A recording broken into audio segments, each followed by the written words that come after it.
하겠습니다. 읽겠습니다. 의를 위하여 박해를 받은 자는 복이 있나니 천국이 그들의 것입니다. 아멘. 함께 기도하겠습니다. 살아계신 하나님, 주의 은혜를 인하여 감사합니다. 우리가 주의 말씀 앞에 나와왔습니다. 하나님, 우리 지체들과 함께하여 주시고 함께 모여서 예배 말씀을 듣길 원합니다. 주께서 말씀하여 주실 때 하나님 주 앞에 서 있게 하여 주시며 하나님께서 여기로 나오지 못한 지체들 어디에 있든지 하나님 말씀을 청종하며 주의 말씀 앞에 서 있는 믿음의 백성들 되게 하여 주시옵소서.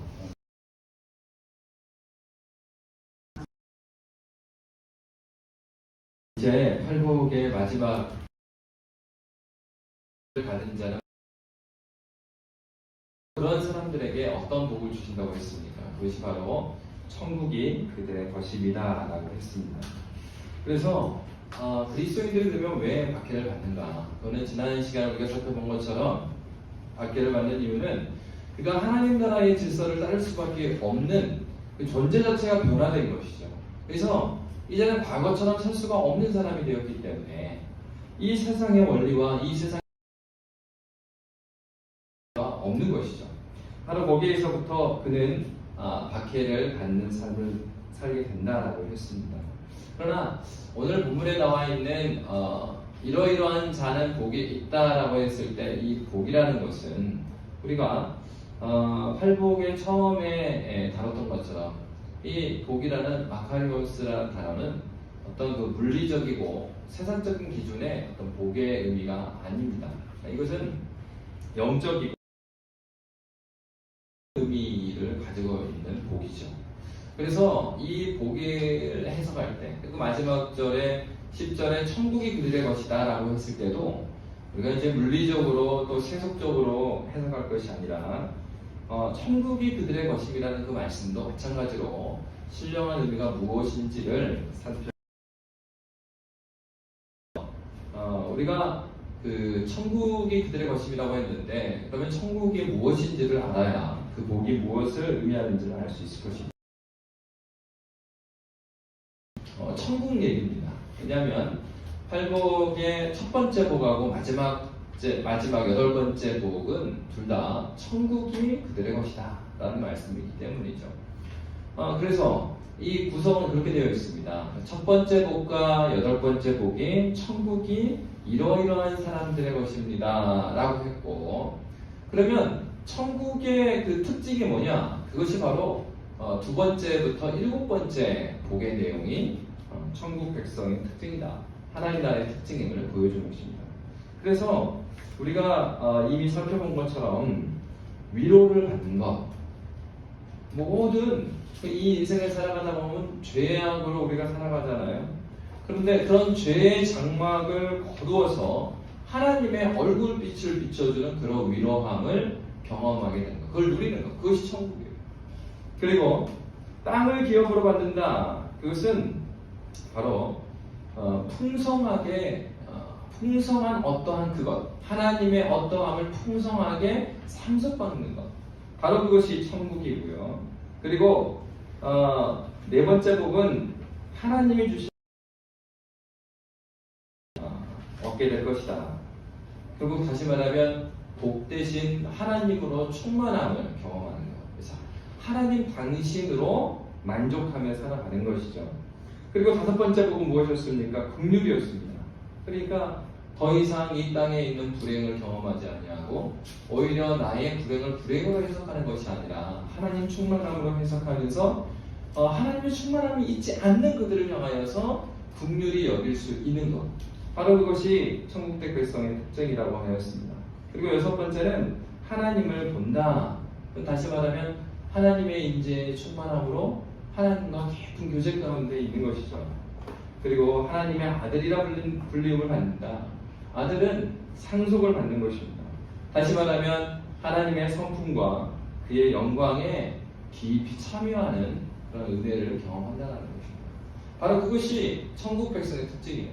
장차 올 하나님 나라의 특징이면서 장차 올 하나님 나라를 경험한 성도들이 누리는 복이라는 것입니다. 성도들이 누리는 하나님 나라라는 거예요. 그래서 이 팔복을 보면 첫 번째하고 여덟 번째 복은요, 이미 경험되어진 것으로 과거형으로 쓰여져 있어요. 그런데 두 번째부터 일곱 번째 복은 미래 시제를 쓰고 있습니다. 그러니까 그렇게 하나님께서 지금 경험되어져 있는 그 하나님 나라를 이렇게 경험하게 할 것이다 라는 내용이 이 팔복의 내용이에요. 이미 예수님께서는 천국이 무엇인지를 이렇게 알려주셨어요. 그러니까 우리가 이 팔복의 말씀들을 볼 때 어떻게 이해를 해야 되겠습니까? 나에게 이 팔복에서 말하는 그런 하나님 나라의 어떠함을 내가 누리고 있지 않다고 그러면은 아직 나에게 천국이 임하지 않은 거예요. 하나님 나라를 경험하지 못했기 때문에 그것이 끄덕여지지 않는 거죠. 그러니까 우리가 신앙생활을 할 때는 하나님을 인격적으로 깊이 만난 사람에게는 이 팔복에서 말하는 기본적인 특징을 가지고 있어요. 이게 뭐예요? 기본이라는 거예요. 이게 천국 백성의 신자의 출발이에요. 출발. 출발선에서 이미 여기서 출발을 했으면 이러이러한 자들이 복이 있다는 것이 무엇인지를 알게 되는 거죠. 다만 팔복에서 말한 바가 구체적으로 내가 정리가 안 될 수는 있어요. 그러나 이게 무슨 말일까라는 것에 퀘스천을 던지지는 않죠. 그렇지 않겠어요? 그러니까 서울에 가본 사람은 서울이 어떤 곳인지 알죠. 그게 종합적이지 않을 수 있어요. 그러나 천국에 대한 서울에 대한 감각이 있죠. 그러니까 가보지 않은 곳에 대해서 우리가 생각하는 것은 상상 속에서 생각하는 거죠. 그러니까 북한 가보지 않았는데 그것이 어떤 곳인가 어떻게 알겠어요? 저도 한 번밖에 안 갔다 왔어요. 근데 가서 보니까 생각이 많이 바뀌더라고요. 이 생각하는 것보다 이분들이 정말 힘들게 사는구나. 그리고 생각하는 것보다 주체 사상이 아주 그냥 깊은 있구나. 그런 거예요. 수행하는 분들이 계속 쫓아다녀 옆에 계속 붙어다녀요. 우리는 좀 친해지면 개인적인 얘기를 하지만 이분들은 우리를 그렇게 믿지는 않고 그러니까. 그래서 이제 마음이 조금 편해지다 보면은 남한에서 오신 분들이 거기서 말실수를 해요. 그러면은 느낀 게 이 북에 있는 사람들이 자존심이 엄청 세구나. 여기저기 고구려 후예들이어가지고 저도 그래서 한마디 잘못했다가 막 혼났습니다. 지난번에 말씀드렸지만 개성을 막 하다 보니까 아파트 구조를 보니까 엘리베이터가 없을 것 같아 그래가지고 옆에 있는 전사님이랑 저 구조상 엘리베이터 들어갈 자리가 없는 것 같아. 창문 봐봐. 자리가 없어. 그 얘기를 앞에 있는 수행원이 듣고서 갑자기 막 버스 안에서 화를 내갖고 죄송합니다. 북한을 무시한다고.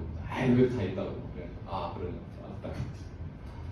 그래. 여러분, 내가 그 땅에 가서 그 땅에 어떤 것이 보고 그리고 그 사람들을 만나보고 난 다음에 그 땅에 대해서 생각하는 거하고 그렇지 않고 카다라는 소리를 듣고 우리 다 어렸을 때 그렇게 안보 교육을 받았잖아요.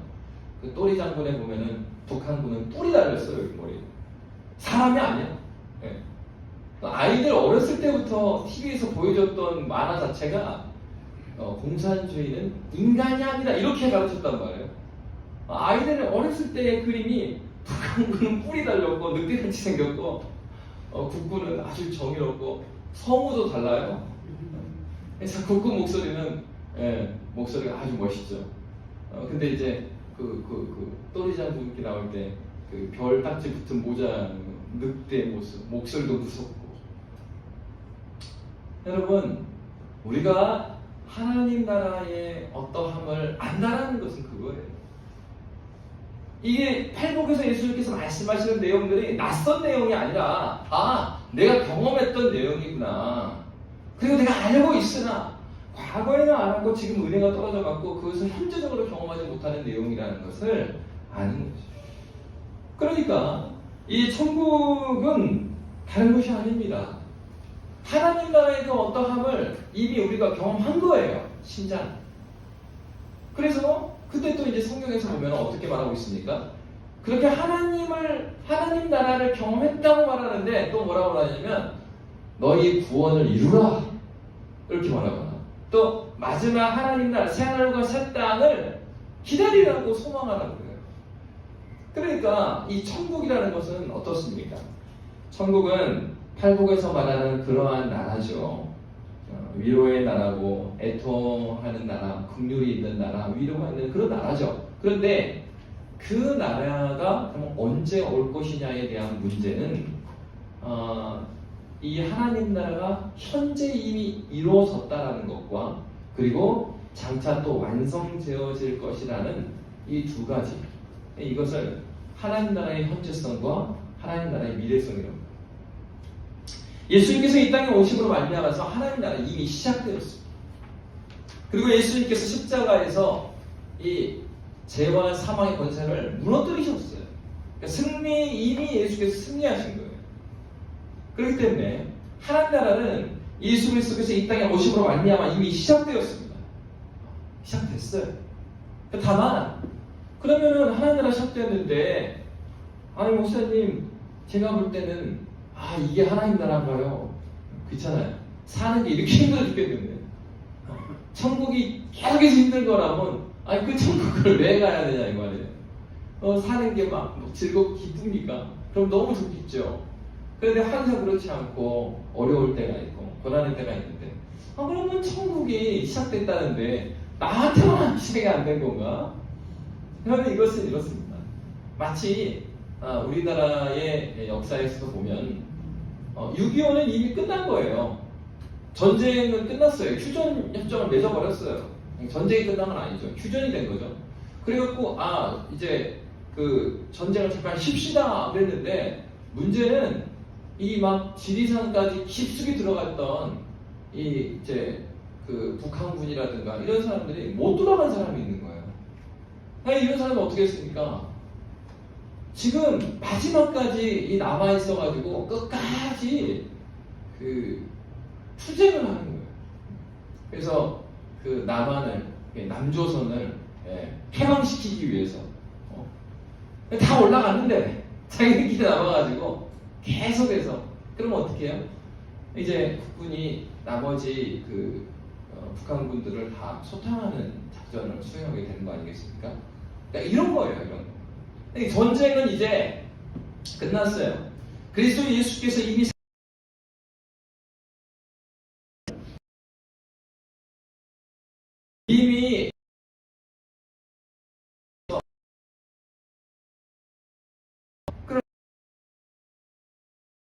있어요. 이것을 하나님 선들에서 주셨단 말이에요. 사망의 십자가를 완성하셨어요.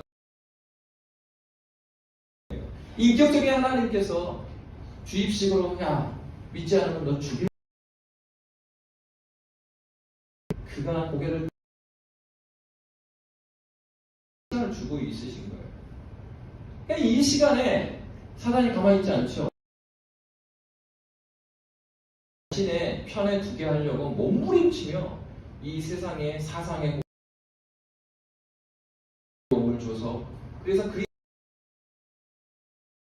그들도 또한 위해서 적극적으로 이들이 마지막 말 그대로 마지막에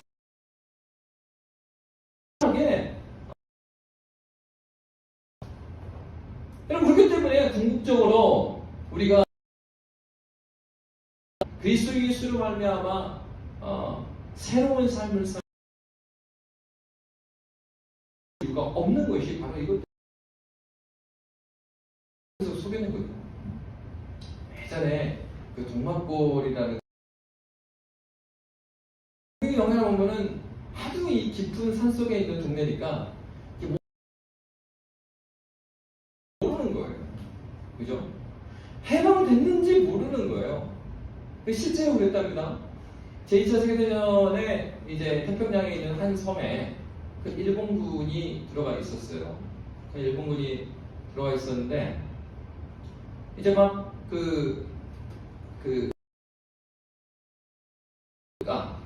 이제 연합군한테 죽임을 당하지 않게 해서 몇 년 후에 이제 이게 뉴스에 나왔어요. 어떻게 하지? 게다가 산속에서 전쟁이 다 끝났잖아요.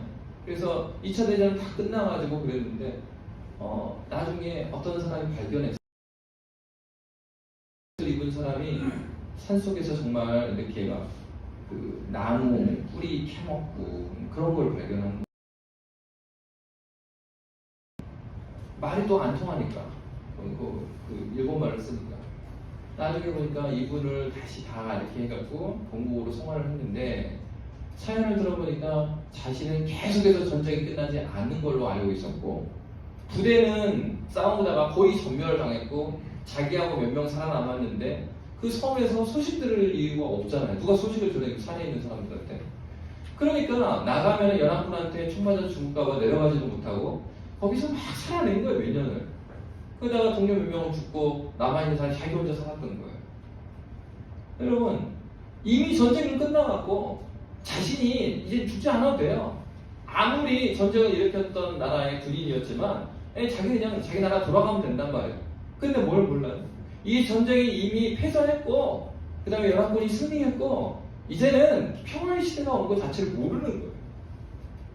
신자의 삶이 바로 그런 것입니다.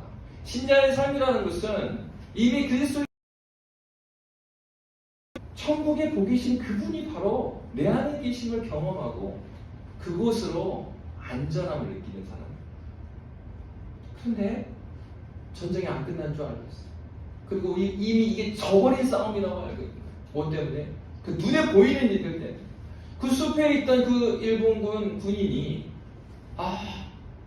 이제 막 그 산에서 공사하고 전쟁이 끝나고 나니까 이제 그 복구 작업을 하고 거기에 무슨 건물을 짓고 막 그런 모습을 볼 때 이 일본군은 아니니까 숨어서 보면서 이런 생각을 했다는 거죠.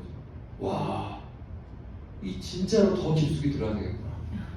이 전쟁이 끝내서 그렇게 생각한 게 아니라 야, 이제 연합군 놈들이 아예 여기를 다 점령하고 저기다가 저렇게 이제 건물을 짓기 시작하는 거야. 야, 나 잡히면 바로 죽겠구나. 더 하나님께서 그리스도 예수를 보내셔서 하나님 안에서의 참 자유를 주셨는데 여전히 사람들 어떻게 살아가요? 자신의 욕망을 추구하기 위해서 열렬하게 막 살아가는 거예요. 그래서 너무 힘들게 살아가는 거예요. 매일매일의 삶이.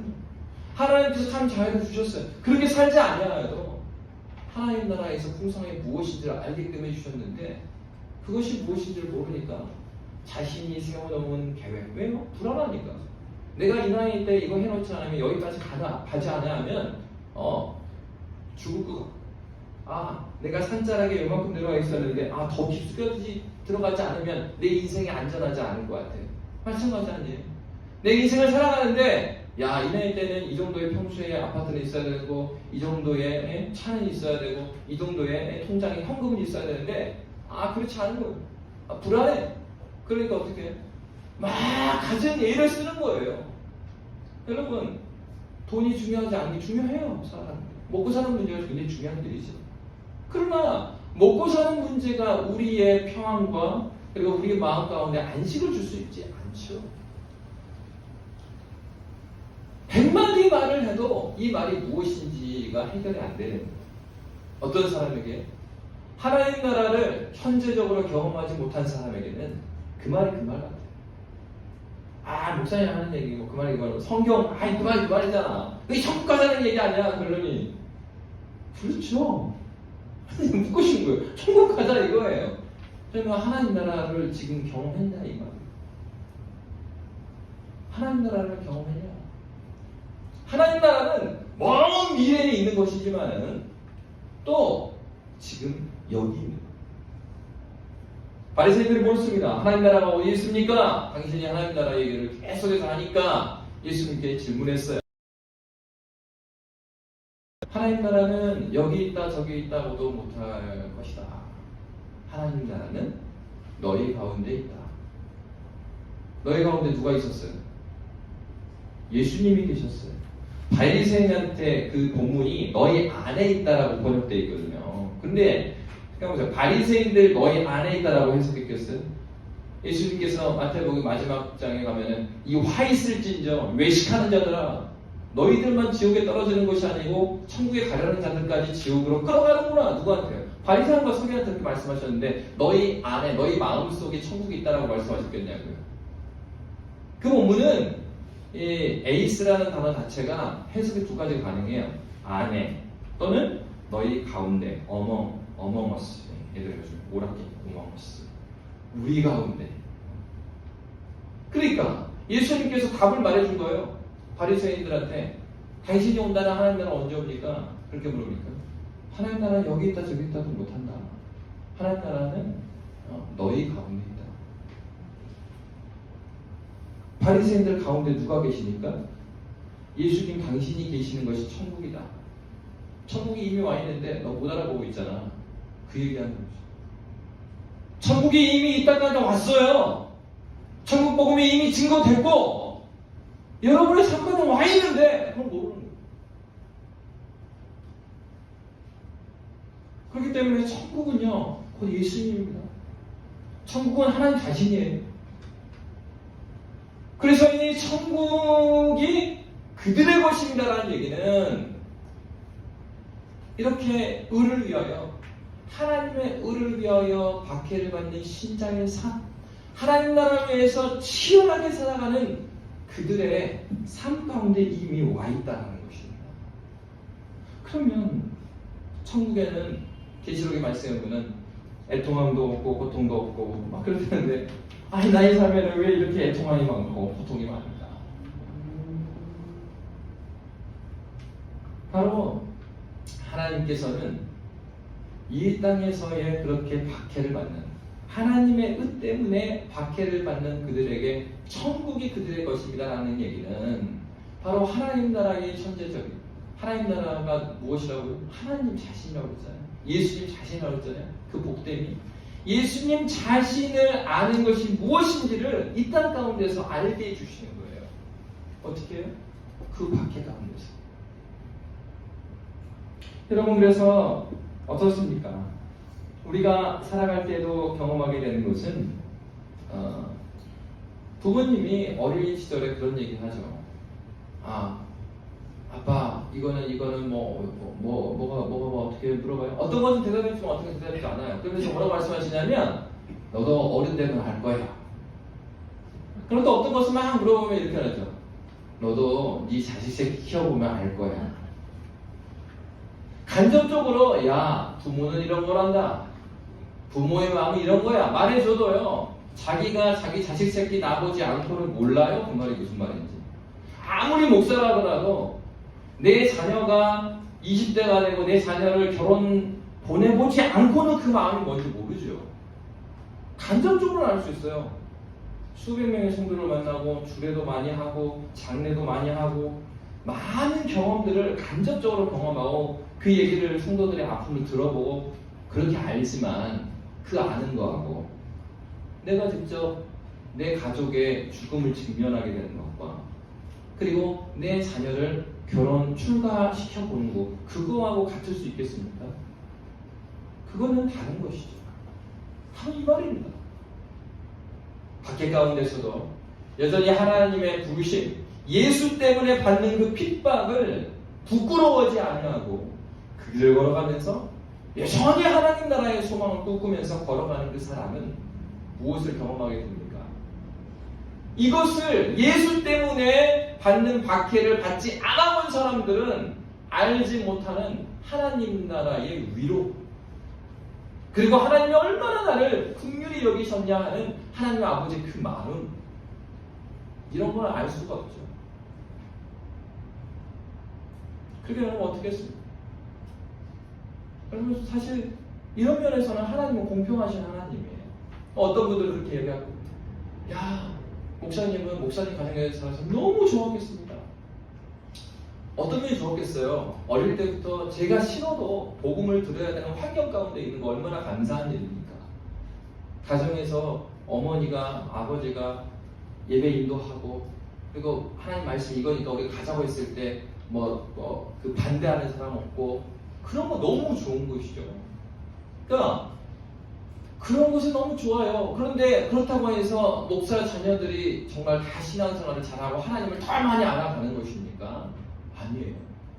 아무리 목사 자녀여도요, 어떻게 보면은 목사 자녀들은 자기의 신앙을 자기가 애써서 그 신앙을 지켜본 경험이 없는 경우가 많죠. 대가를 지불하지 않은 경우가 많아요. 부모가 대가를 지불해서 그가 그렇게 좋은 환경 가운데 살아가는 거죠. 그럼 제가 홍콩에 와서 느꼈던 것이 그것이었어요. 제가 왔을 때 시위가 한참 있었을 때였지 않습니까? 근데 한국도 그러니까 한 20년, 30년 전에 그런 일이 있었잖아요. 40년, 그러겠네. 30, 40년 전에. 근데 내가 보니까 민주주의가 그렇구나. 피 흘리지 않은 자유라는 것은 진짜 그 한국 사람들은 다 기독하잖아요. 네? 이 자유를 얻기 위해서 이걸 위해서 막 피땀 흘렸고 오랜 시간 싸워왔잖아요. 그러는 가운데 이 한국이 굉장히 안정된 나라로 이렇게 올라가 있단 말이에요. 근데 그런 나라에다 딱 와서 보니까 이거 시위하는데 너무 안타까운 거예요. 전략이 없구나. 이거 너무 정부가 원하는 대로 해주는 거 아닌가? 이게 안타까운 마음이 들면서 그래요. 거죠. 내가 좀 도와주고 싶은 이런 마음이 들 정도로 저렇게 해서는 저거는 완전히 그냥 따라가는 건데 이런 생각도 들고 보면서 라는 것은 그냥 그렇게 얻어지는 게 아니구나. 자기가 대가를 지불하지 않는 자유라는 것은 그냥 한순간에 날아가 버릴 수 있는 자유구나. 신앙이 그런 거예요. 목회자 자녀로 자라는 사람들의 특징은요, 아주 막 결단하고 헌신하는 게 약해요. 왜? 한 번도 대가를 지불한 적 없어, 사실. 다 고생했잖아요. 자기가 싫어도, 집이 교회인데 어떻게 빠져요? 자기가, 일어나서 10발자국 걸면 예배당인데 무슨 주일에 빠지냐고 얘가. 빠질 수가 없죠. 지 집인데. 한 번도 자기가 그 신앙 때문에 핍박받는 걸 각오하면서 교회 나온 적이 없어요. 근데 막 어릴 때부터 끌려다니고 매맞고 너 결정해라. 호적에서 파버리든지 아니면은 결정을 해. 다리 뭉개 부러뜨리면 진짜 때리잖아요. 요즘에는 애들을 막 안 때리지만 어릴 때만 봐도 얼마나 많이 때렸습니까? 그 때리는 것 자체가 문제가 안 되는 사람이었으니까. 저 어릴 때 교회가 안타깝게도 한 중앙에 있었어요. 이쪽은 김혜김씨 마을, 그리고 이쪽은 문씨 마을이에요. 김문씨. 그 중간에 교회가 있는 거예요. 교회는 김씨네도 들어가지도 않고, 그리고 문씨네 동네도 안 들어가는 있는 거예요, 위치가. 그리고 목사님은 창녕 조씨야. 시골이 얼마나 세니까 그 시족 사회잖아요. 한 번은 삼촌이 그 종합 선물 세트 과자를 사오셨네.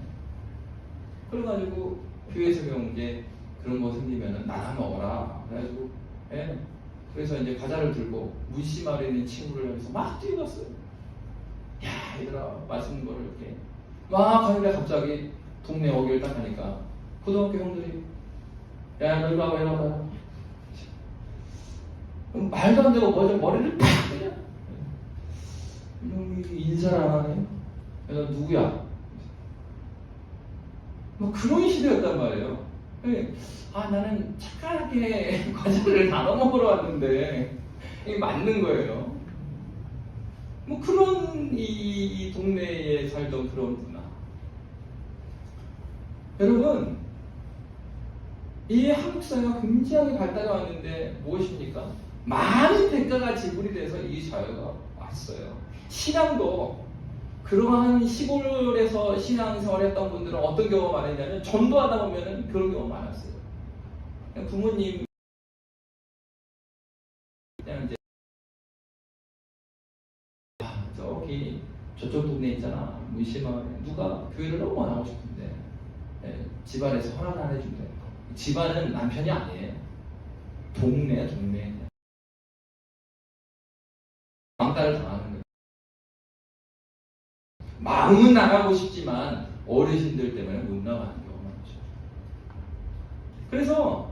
그런데 그 중에서도 핍박을 이기고 교회에 나오신 분들을 보면요, 사실은 그런 분들이 또 성격이 셉니다. 성격 세요, 사실. 근데 그렇지 않겠어요? 웬만한 성격을 가지고 어떻게 그거 이겨내면서 거기서 신앙생활 할 수 있겠어요? 동네에서 왕따당한 거를 각오하고 나오는 건데. 그러니까 저처럼 그냥 교회 나갈 수 있는 상태에서 쭉 나간 사람하고, 어릴 때 막 동네에 왕따를 당하고 두드러 맞으면서 신앙을 지킨 사람하고 어떻게 신앙생활을 하겠습니까? 타지에 나왔다고 해야지. 이 목사 아들놈은 타지에 가니까 자유야 이제, 그죠? 누가 뭐 아버지 볼 수도 없고 그냥 대충 말해주면 돼요. 어느 교회 나갔고 여기 주보 여기 있습니다 한번 보내주면 걱정 안 해요. 근데 여기 이렇게 박해를 받으면서 신앙생활 했던 분들은 너무 감사해요. 도시에 누가 시켜서가 아니라 이제 아버지 집을 이렇게 자유롭게 올 수 있고, 신앙 자체의 간절함과 하나님을 향한 정말 온전한 헌신이 있어요. 물론 그렇다고 해서 그 사람들이 모든 이렇게 완성되고 균형 잡힌 신앙을 갖고 아니죠. 그건 이제 평생 동안 우리가 갖고 와야 될 그런 것이지만, 이렇게 박해를 받는 그런 신앙을 했던 분들을 아는 거죠. 그분들이 하나님 말씀을 들을 때, 하나님 말씀을 들을 때 다가오는 그 말씀의 이 친밀한 정도가 너무 다른 거예요.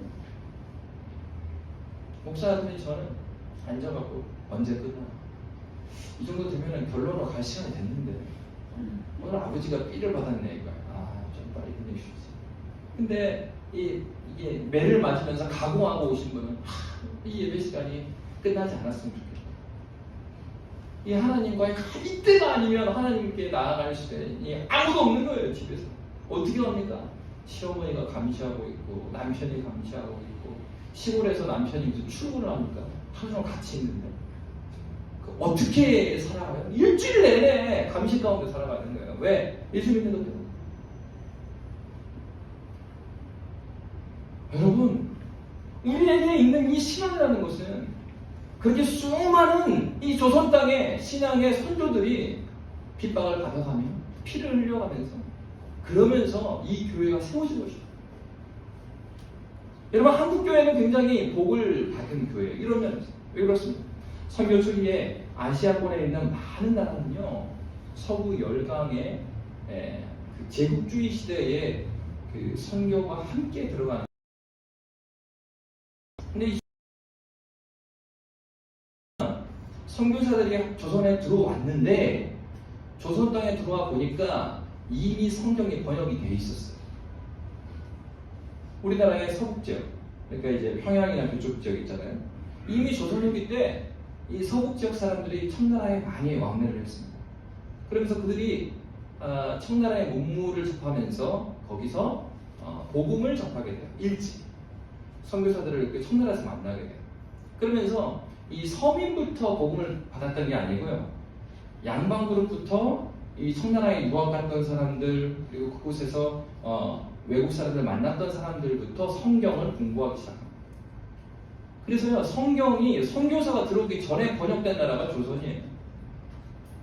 그러니까 선교사들이 나중에 들어와서 놀란 거예요. 아니, 이 글이 있는 것도 놀랍고 그런데 성경이 자기 나라 말로 번역이 되어 있는 거예요, 이게. 그러다 보니까 이 조선 땅에서 기독교는요, 제국주의하고 동일한 걸로 여겨지지 않았어요. 다른 나라에서는 기독교 하면요, 이를 갈죠. 저거는 그 영국 놈들의 종교, 뭐 인도 같은 경우. 그러니까 그 영국이 딱 지나가고 나니까 그 사람들 복음을 전하기 너무 힘든 거예요. 저건 스리랑카도 맞잖아요. 저거는 다 이 서구 열강 놈들의 종교니까 저건 믿을 필요가 없는, 이렇게 됐는데 조선은 그렇지 않았어요. 그리고 더군다나 조선 땅에 왔던 기독교와 선교사들은 이 조선이 독립하는데 굉장히 많은 힘을 썼던 그룹들이었습니다.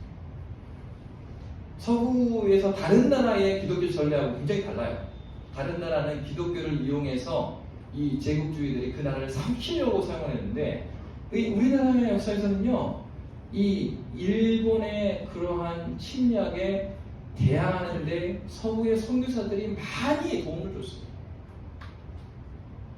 여러분, 하나님께서 이 민족을 사랑하시는 것을 역사를 봐도 알 수 있는 거예요. 수많은 사람들이 그럼에도 불구하고 그 가운데 복음 때문에, 신앙 때문에 피를 흘렸어요. 여러분, 그 가운데의 교회가 굳건히 서 나갔던 거예요. 그래서 신앙의 선배는 이렇게 말했죠. 교회는 순교자의 피의 터 위에 세워진다. 우리가 오늘날 신앙 때문에 피 흘리지 아니하면 다음 시대에 굳건한 교회가 보장이 되지 않습니다. 우리가 이 정도로 한국이 자유롭게 예수를 믿고 이럴 수 있는 것은 우리 믿음의 선배들이 자신의 피땀을 닦아가면서 교회를 세워나갔기 때문이죠. 그들이 교리 공부를 많이 하지 못할 수도 있어요. 그러나 그들이 뭘 경험하게 됩니까? 일주일에 딱 한 번 주일만 겨우 나올 수 있음에도 불구하고 그 핍박 가운데 일주일 내내 기도하는 심정으로 하나님께 살아냈고, 그리고 하나님, 저 핍박하는 시어머니가 예수를 알게 해주세요. 그럴 때 그 기도의 응답을 통해서 하나님이 어떠한 하나님이심을 그가 알게 돼요. 나의 작은 시험을 들으신 하나님이시고,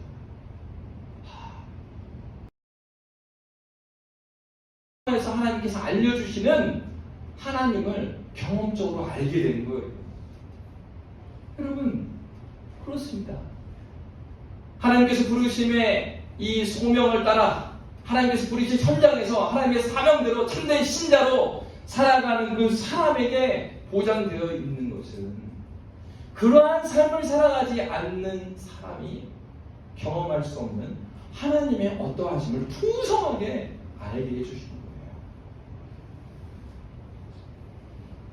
똑같이 어떠한 사람과 쭉 같이 보냈는데 어떠한 사람은 그냥 옆에서 지켜본 사람이 있고요.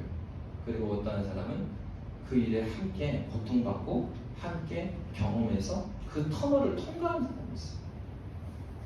분명히 시간적으로는 같이 그 사건 가운데 통과했는데 어떤 사람은 다시 비슷한 일이 반복됐을 때 한 번도 그 일을 경험해보지 않은 것처럼 계속해서 자기의 굴레 가운데 있는 사람이 있고, 어떤 사람은 그 가운데 살아계신 하나님께서 자신을 어떻게 지켜줬는지를 실제적으로 경험하면서 다시는 뒤로 물러서지 않냐. 왜? 지난번처럼 하나님께서 나를 살리지 않았냐. 내가 그렇게 속아가지고 넘어지고 쓰러져 있을 때 그때 하나님께서 나를 포기하지 않으셨는데 여전히 그 하나님께서 지금 내 아버지가 되시고 지금은 너무 함께 계십니다. 그러니 다시 터널이 온다. 그래, 터널아 와라. 나는 지나갈 수 있다. 왜? 우리 주님이 나와 함께 하시기 때문에 걸어가겠다. 박쥐가 와서 쫄고 다니고, 그리고 돌멩이가 튀겨서 맞을 수도 있지만, 그러나 우리 하나님은 그렇게 나를 내버려 두시지 않을 만한 하나님이시다. 여러분, 여러분에게는 이러한 하나님의 현재적인 복됨이 경험되고 있으십니까? 참된 신자에게 주는 천국, 하나님의 복은 이것입니다. 현재 여러분의 삶에 일어나는 고통과 핍박 가운데 하나님의 풍성한 어떠함을 경험하게 됩니다. 그러나 여러분, 우리의 삶은 이렇게 현재적인 하나님 나라 가운데 살아갈 뿐만 아니라 미래적인 하나님 나라를 추구하며 살아가는 인생이에요. 그래서 여러분, 신앙생활 오래 하셨던 분들은 이 찬양이 기억날 줄 모르겠어요. 근데 이게 한 더 오래된 찬양이에요. 80년대에 좀 유행하던 거예요. 죄 많은 이 세상은 내 집안이네. 절반은 알고 절반은 모릅니다. 저 천국 없으면 난 어떻게 하나. 저 천국 문을 열고 나를 부르네. 나는 이 세상에 정들 마음 없어요. 여러분, 하나님 나라 백성은 현재적으로 하나님의 그 어떠함 때문에 하나님과 동행하는 삶을 살 뿐만 아니라, 그렇다고 해서 이 땅 가운데 미련을 두고 사는 사람이 아닙니다. 왜요? 하나님께서 장차 나의 인생의 종말 가운데 하나님께서 나를 붙들어 주시고 더 이상 고통과 애통이 없는 그 나라로 나를 붙들어 주실 것이 종말 가운데에 새하늘과 새 땅 가운데 부활의 육체를 입고 하나님의 영광스러운 그 나라의 하나님과 함께 할 것을 소망하기 때문이에요. 그래서 신자의 정체성은 어디 있겠어요? 바로 여기 있는 거예요. 이미와 아직 사이. 이미 이루어진 하나님 나라를 무시하지도 않아요. 그러니까 현재의 삶을 무시하지 않아요. 현재 이루어진 천국, 나에게 이루어진 그 천국의 그 경험을 통해서 나의 삶 가운데 이루어지지 않은 천국을 위해서 안타까이 여기고 긍휼함을 가지고 이 하루하루를 소망 가운데 살아가는 것이죠. 그리고 이 데이터가 말하는 부정적인 것들에 대해서 절망하지 않습니다. 왜냐하면 하나님께서 장차 이 모든 것들을 극복하셔서 완전한 하나님 나라를 우리에게 소망하신다고 약속하셨기 때문이에요. 그 약속을 의지하기 때문에 우리는 절망 가운데 있지 아니하고 오늘도 그 절망을 쌓아나가는 거예요. 내 영혼에 명령하는 거예요. 내 영혼아 기뻐하라. 네가 어찌하여 절망하느냐? 왜? 우리가 믿는 하나님은, 우리가 믿는 예수 그리스도는 부활하셨는데 왜 절망하고 있느냐? 내 영혼아 네가 깨어라. 자신의 영혼에 명령합니다. 그리고 일어납니다. 7번 넘어져도 다시 일어나는 그 사람이 하나님 나라 백성입니다. 그래서 성경에서는 우리 그리스도인들은 어떻게 말하고 있습니까? 창세기 47장 9절의 말씀에 보면 이렇게 말하고 있습니다.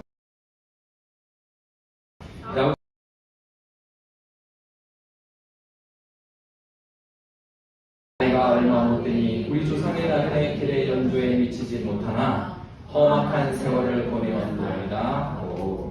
지금 야곱이 바로 앞에 와서 가나안의 사자가 감옥 때문에 요셉을 통해서 이 애굽에 왔습니다. 그리고 자기를 소개하는 거예요. 근데 뭐라고 말했습니까? 내 나그네 인생길입니다. 몇 년 동안? 130년 동안 나는 나그네 삶을 살았습니다. 그럴 뿐만이 아니라 그가 뭐라고 말했어요? 우리 조상의 나그네 길의 연조에 미치지 못하다. 여러분 신앙의 선배들 자체가 그리스도인의 삶을 뭐라고 말했습니까? 나그네 인생이다. 여러분 구약에서만 그런 것이 아니라 신약에서 보면 베드로전서 1장 1절은 흩어져 있는 교회에 대해서 베드로가 이렇게 부르고 있습니다. 함께 읽도록 하겠습니다. 시작. 예수 그리스도의 사도 베드로는 본도, 갈라디아, 갑바도기아, 아시아와 비두니아에 흩어진 나그네. 교회를 향해서 흩어진 나그네를 알고 있어요. 흩어진 나그네인데 정처없이 떠돈다는 의미를 가지고 있지만 이 나그네는 그냥 이 세상에 살아가는 나그네하고 다르죠. 왜? 나그네긴 나그네인데 이 나그네들, 흩어져 있는 나그네, 흩어져 있는 교회들은 갈 곳이 뚜렷해요. 이미 경험되어진 하나님 나라를 추구하며 소망하며 살아가고 있기 때문에 그들의 가고자 하는 곳은 뚜렷합니다.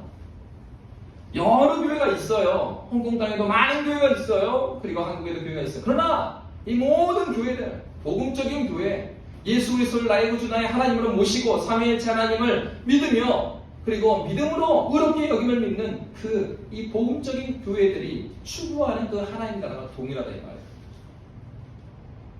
동신교회나 LA교회나 선교교회나 애신교회나 모두 추구하고 있는 바 하나님 나라가 동일한 곳으로 걸어가고 있는 것입니다.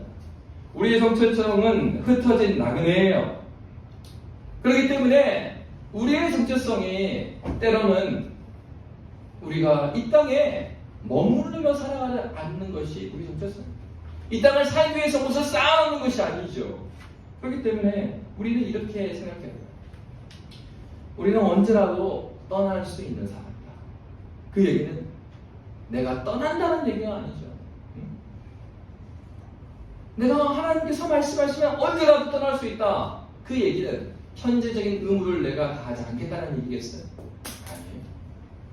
하나님께서 현재적으로 나에게 세워주신 그 자리 가운데 나는 최선의 삶을 살아가는 것입니다. 그렇다고 해서 그곳에 영원히 머무를 생각이 없습니다. 하나님 나라 천국을 경험하는 사람들의 특징이 무엇일까요?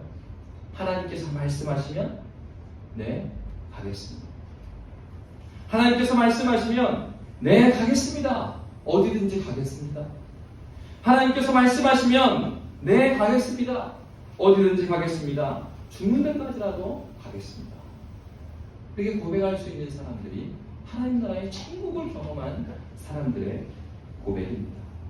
이들이 왜 이러한 핍박을 견뎌냈을까요? 그것은 자신을 위하여서 전 인생을 드렸던 예수 그리스도에 대한 충성심이었어요. 여러분에게는 예수님께 대한 그러한 충성심이 있으십니까? 본문은 천국이 그들의 것임이라고 했어요. 어떤 사람이요?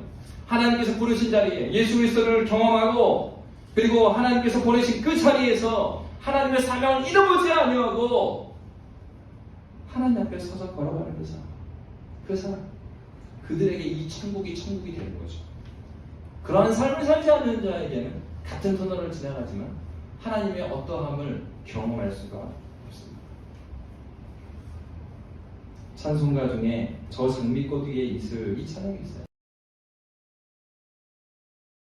밤 깊도록 동산하네 주와 함께 있으려 하나 괴로운 세상에 할 말아서 날 가라며 가신다.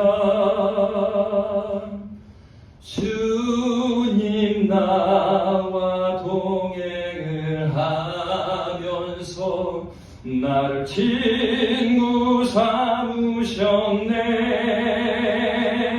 우리 서로 받은 그 기쁨은 알 사람이 없도다. 하나님 나라 백성은 주님께서 이 땅에 할 일마나 나를 가라고 명하십니다. 그 땅 가운데 핍박이 있습니다. 근데 누가 나를 친구 삼으셨어요? 주님께서 나와 동행하면서 나를 친구 삼으셨어요. 우리가 서로 받은 그 기쁨을 알 사람이 없습니다. 그 기쁨을 누린 자만이 아는 거죠. 하나님이 그 핍박 가운데 함께 하시는 거, 하나님의 어떠하심은 그것을 아는 사람만 알 수 있는 것이죠. 전국 백성은 이러한 사람이죠. 고난하면 아주 유명한 욥이 이런 고백을 했습니다. 이 말씀 함께 읽고 말씀 마치겠습니다. 욥기 42장 5절 읽도록 하겠습니다. 시작. 내가 죽게 대하여 귀로 듣기만 하였사오나 이제는 눈으로 주를 배웠나이다. 눈으로 지금 하나님 보고 있을까요? 하나님이 영이신데 안 보입니다. 이 얘기는 눈으로 봤다는 얘기가 아니고요. 그 전에 귀로만 듣고 있었던 그 하나님, 그저 모호하게 알고 있던 그 하나님이 나의 삶 가운데 깊이 경험지어진 다음에 42장 이제 욥기 마지막이에요. 욥이 그 고난을 지나간 다음에 그 고난 가운데 함께 계셨던 그 하나님에 대한 고백이에요. 이제는 눈으로 주를 봅니다. 보이지 아니하시는 그 하나님이신데 이 고난 가운데 하나님의 위로와 하나님의 함께하심과 하나님의 충만한 기쁨이 무엇인지를 그가 참으로 알게 된 것입니다. 우리가 신앙생활을 하는 건 바로 그것입니다. 여러분, 천국은 너희 가운데 있다. 예수께서 우리 안에 계십니다. 우리 이미 천국을 경험한 사람들, 우리의 삶 가운데에서 많은 고통이 그저 고생으로 끝나지 아니하고 이 고통을 통해서 오히려 천국의 어떠함, 하나님의 어떠함을 저와 주의 은혜 가운데 거하시는 믿음의 교회 되시기를 주의 이름으로 빕니다. 기도하겠습니다. 살아계신 하나님, 의를 위하여 박해를 받는 자들은 천국이 그들의 것이다 라고 약속해 주셨습니다. 하나님, 현재적인 이 삶을 부인하지 않으며 직면하며 살아가게 해주시고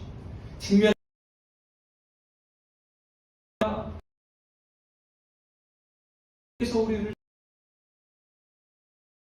주님과 함께 걸어가며 하나님 마지막 때에 이루실 하나님 나라에 대한 소망을 가지고 좌절하지 아니하고 오늘의 삶을 걸어가는 믿음의 교회 되게 하여 주시옵소서. 주께 감사하며 살아계신 예수님 이름으로 기도합니다.